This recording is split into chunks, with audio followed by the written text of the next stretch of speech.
आपको आज ये मौका दिया कि एक तो सबसे बड़ी बात है कि हम प्रभु की उपस्थिति में, और दूसरी महत्वपूर्ण बात है कि आप प्रभु भोज है और हम उसकी मेज से खाने आए। ये बहुत बड़ी बात है।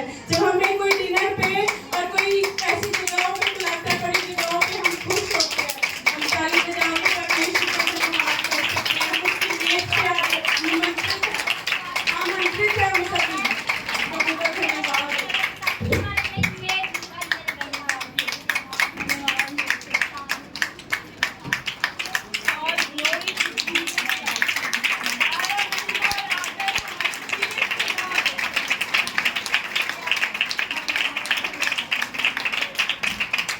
हालेलुया। हम उसकी मेज में आमंत्रित हैं।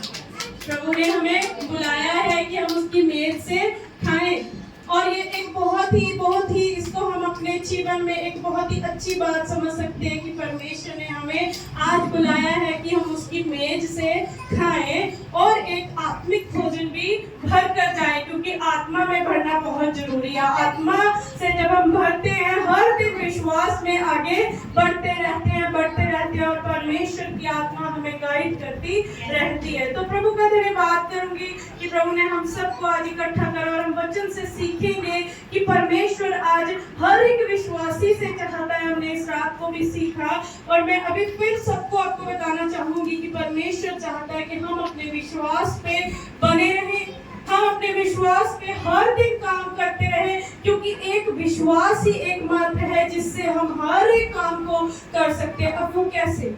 यीशु मसीह के जीवन से हम सीखते हैं। प्रभु यीशु मसीह एक हमारे लिए क्या है? नमूना दे गए हमें हर चीज का, उसकी इज्जत और सत्कार कैसे करना। जब आप चार लोगों में बैठे तो किस प्रकार से आप बैठ रहे हैं, किस प्रकार से आप हंस रहे हैं, ये भी देखा जाता है कि आपका हंसना कैसा है। कौन कौन सी बात है जो मेरे और आपके नियंत्रण में है और नहीं है। ये सब बातें विश्वासी के कैरेक्टर को बताती हैं। मैंने पहले गवाही में भी कहा कि यीशु मसीह को कोई नहीं जानता। आप जाके कहें कि मैं यीशु मसीह को जानता हूँ, मैं यीशु मसीह को जानता हूँ, आपकी कोई भी नहीं सुनेगा। लेकिन आपके जीवन से जब यीशु मसीह प्रकट होंगे तो लोग आपके पूछेंगे आकर कि हाँ भाई आप किसको मानते हो। और कई बार ऐसी गवाहियों में भी हम लोग शेयर करते हैं कि हमें पूछा गया कि आप किसको मानते हो, किसको मानते हो। ये बात हमारे जीवन से प्रकट होनी चाहिए। अब यीशु मसीह ने खुद एक दृष्टांत में कहा कि विश्वास करने वाले के लिए सब कुछ हो सकता है। और एक जो सच्ची कहानी, इसमें किस्से नहीं है लेकिन ये सच्ची बातें हैं, ये इतिहास है जो आज भी गवाह है, और हम उसके क्या है? गवाह है। इसीलिए परमेश्वर ने कहा अब गवाहों का बड़ा बादल इकट्ठा हो गया है। आपने देखा जगह जगह यूट्यूब पे प्रभु की संगति आ रही है, प्रभु के भजन आ रहे हैं। जहां आपको यूट्यूब पे, इंस्टाग्राम पे बेकार की बातें देखने को मिलती थी, आज प्रभु की हर जगह आप एक बार देखना शुरू करें, वर्शिप वर्शिप वर्शिप वर्शिप। प्रभु के इतने वर्शिपर हो गए, कभी सुना भी नहीं था। वर्शिपर इतने हो गए, प्रभु के पास्टर्स इतने हो गए, स्पीकर्स, गेस्ट स्पीकर्स हो गए। कौन? यीशु के नाम के स्पीकर्स हैं। वो मोटिवेशनल स्पीकर्स नहीं है। वो कौन से हैं? यीशु मसीह के नाम के हो गए। क्यों? क्योंकि पहले ही कह दिया गया था कि अब गवाहों का बड़ा बादल छाने वाला है, और वो छा चुका है। अब हम सब, मैं और आप, गवाह बनते जा रहे हैं।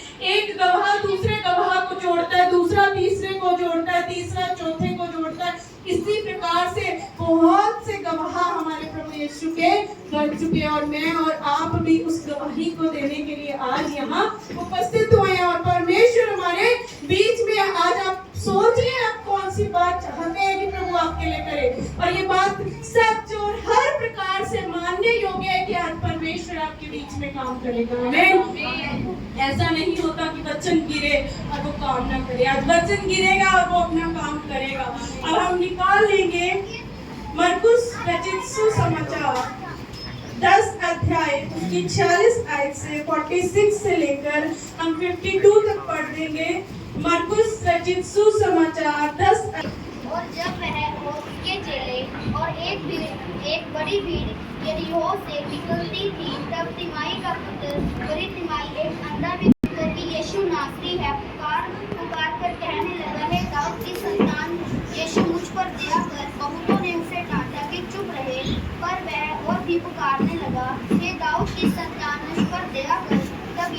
ठहरकर कहा, उसे बुलाओ। और लोगों ने उस अंधे को बुलाकर उससे कहा, ढाढ़स बांध, उठ, वह तुझे बुलाता है। वह अपना कपड़ा पहनकर शीघ्र उठा और यीशु के पास आया। इस पर यीशु ने उससे कहा, तू क्या चाहता है कि मैं तेरे लिए करूं? अंधे ने उससे कहा, हे रब्बी, यह